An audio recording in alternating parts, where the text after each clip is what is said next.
Hello guys, welcome to Daddy Share Space and welcome to my shop. So today I'm coming to you with another unboxing. Here I have a package from Woodpeckers and we're going to go ahead and jump right on into it.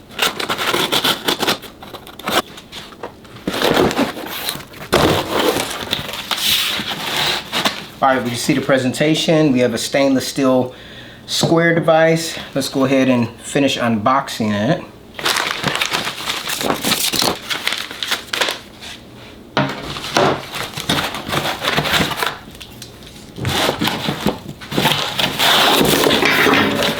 All right, with the packaging out of the way, you see we've got a bracket here to be able to store this product on the wall. And then unveiling it, what we have is the Woodpecker stainless steel square. It's the 32-inch model. So that's gonna give you 32 inches from here to here so that you can mark material. Now this one is different than their aluminum version because it has the little indents here to be able to mark, it looks like every 1/16 of an inch, or is that every 1/8 of an inch? Every 1/8 of an inch is able to be scribed out with this particular setup here. And then on the other side, so it's 1/8 of an inch on the top row and 1/16 of an inch it appears on the bottom row to be able to mark with this particular stainless steel square. Now, when I looked at this on the video, I got a video sent to me on my YouTube, and the thing that I noticed is that it did not have a lip on this portion, and that is true. There is no lip. So we'll have to see how this works out in practice. The length here is not that large, so you don't have a lot of a reference base going in the perpendicular direction when you want to scribe on your material. Now you do have holes here, it appears every inch, so you could do like shelf pin holes using that with a shelf pin drilling bit. And yeah, this is basically a marking scribing tool. Now I don't know how accurate this would be if you butt this up against a piece of work and try to reference this 90 degrees here if you wanted to like scribe lines 32 inches along this way. Not sure how that would work out. Let's grab a piece of wood. Okay, so here I have a piece of rougher grade plywood, and you can see how the head sits there. I don't notice any tipping here, so it could be the way that they weighted this head that gives you the ability, or gives it the ability to lay flat. On this end, there's a little bit of deflection here. So then when I butt this up here, so we'll be going 90 to this particular side. Let me see if I can find a pencil. Now the benefit to having these larger slots in your rule as opposed to something like the Inca rule, you can use a pencil like this. You can use a carpenter's pencil or this Festool pencil. So I could come in here and mark at my 14. Let's go to the top here, and then I can scribe all the way down my material. Now, what would be interesting is if I draw a line here, and then I move it down just a bit, and draw another line, does it appear to be parallel? And visually it does. It does appear to be parallel there. So let's try out on the bottom marking. Let's move it up a bit.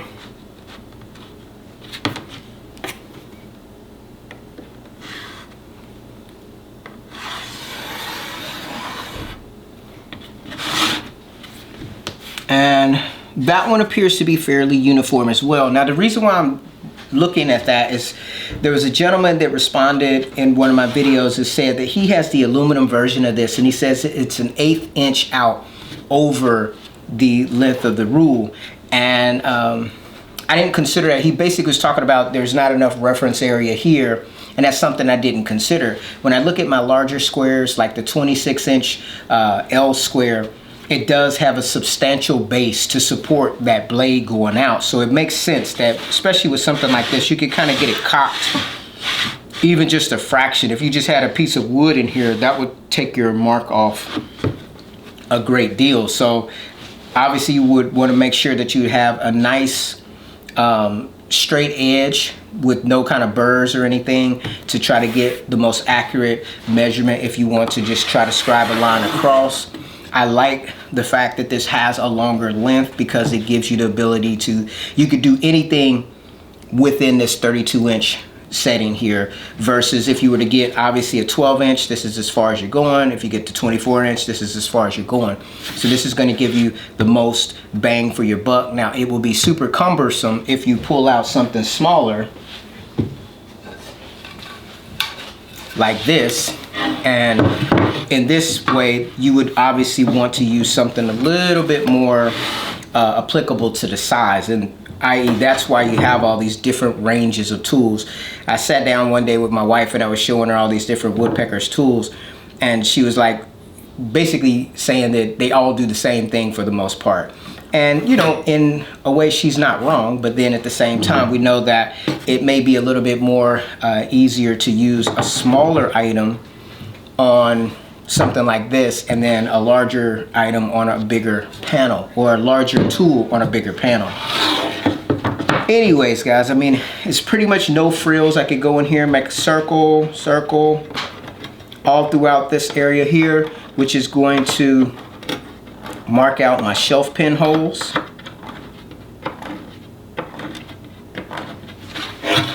See those there. Yeah, it seems to do what it's supposed to do. Now I imagine it would be very difficult to, like, say, scribe out this 32, or a little bit more challenging. Let's see how that works. Okay, seems to be doing okay. Now, as I got down here, I felt a little bit of jostle back and forth, so you'd have to be mindful when you're running off the edge here of the square. Now, let's see if I could go just a marking over and see if that would be parallel. Sharpen the tip of this pencil a bit. So I've got it butted up here, and we're going over just 1/8 of an inch, and I'm going to scribe down and see how well this seems to do.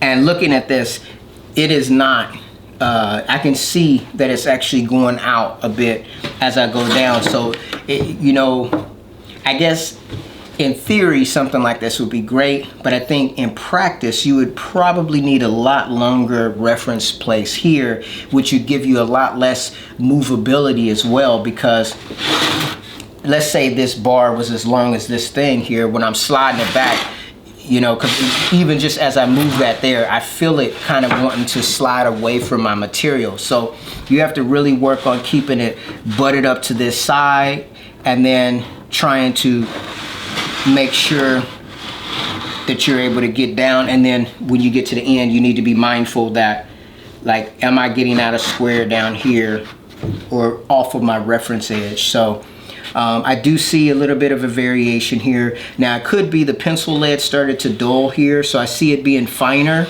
and then this pencil lead gets wider down here, and then I sharpened it and it's more narrow. But even right here in this portion, I see a little divot in and then it goes out. So that doesn't appear to be the best use case for this. So even though I've got the 32-inch length, I think the only thing that the best thing would be is if I butted it up and I made a marking, maybe like a small mark up here. Let's see, I butt it up, I make a small mark at 32, and then I come down here on the edge and I make another mark at 32 per se.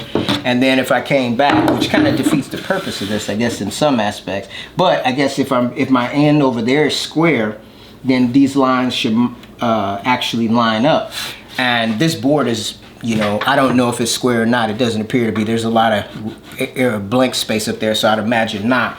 Because right here, square would be, if this edge is square, would be me running this from here all the way over to about here.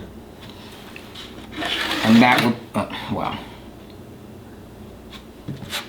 And if I hold the ruler down, rolling it like that, that allegedly would be straight reference from this side to this side in theory. So this was, you know, obviously more of a splurge purchase. I just wanted to see what this was like, because it gives you the 32-inch length, as opposed to, as I told you before, I was going to get the Bench Dogs squares in metric, and they only come in the 600 millimeter. I think the T-square may come in 610 potentially. So I think that's around 24 inches. So that would be ending right about here. Now, the Bench Dogs version of this seems to have more of a substantial head. At least that's what it looks like in on the images online. So when I do get one in the shop, we'll be able to do a direct comparison. So anyways, it's just a short little unboxing of this Woodpecker stainless steel T-square. I did get it for $129. It's, to me, in my opinion, it's a very rudimentary design. All they did was make an aluminum head here. You got 2 screws, milled screws that, or actually there's 4, but 2 that go through on the back side right here. And it's just one piece of stainless steel, you know, a plate and this here. So I don't really see a whole lot of superior ingenuity in this particular product as far as the functionality, usability. We'll find out over time if this is useful.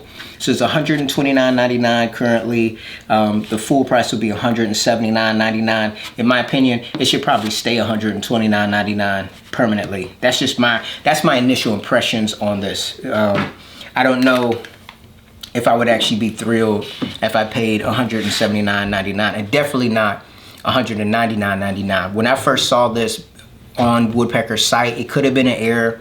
This was going for $199.99 and the introductory price was $179.99. And based upon what I saw right here with the head, it just didn't seem like it was super, like it didn't seem like there was a whole lot of engineering into this functionality. It's almost like, let's make a product, let's get it out there, let's see who will buy it.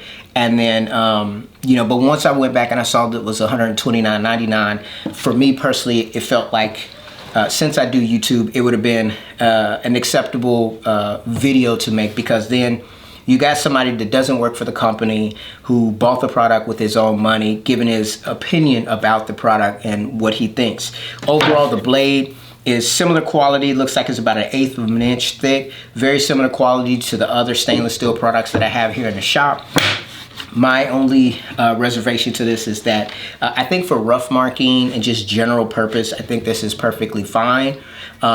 Maybe the 32 inches is maybe a bit much for this particular case, or it's just, I don't know. I just think that the other one may be feel a little bit more sound, but we'll put that to the test. I'm not gonna put all that in one video. I'll come back and I'll do a little video showing the stainless steel square and showing it in comparison to the aluminum 32 inch, and then we'll, you know, maybe put it through its paces and see how that goes. Anyways, guys, I want to thank you for taking time to watch the video, and I'll see you in my next one. Take care.